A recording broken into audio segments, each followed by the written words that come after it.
you would feel the hardness of the bronze metal and the roughness of the form that Giacometti created.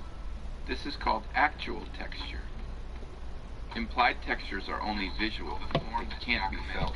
For instance, if you could touch the canvas of this self-portrait by Chuck Close, you wouldn't feel the varied textures of skin and hair. You would feel the smoothness of the oil paint. So these textures are implied because we can only see them. There are countless ways that artists create implied textures. How many different kinds of lines do you notice in this painting by Roy DeForest?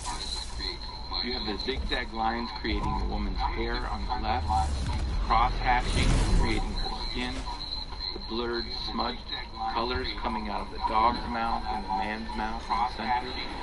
Those are just to name a few kinds of implied textures here. Textures can also be created through use of shapes.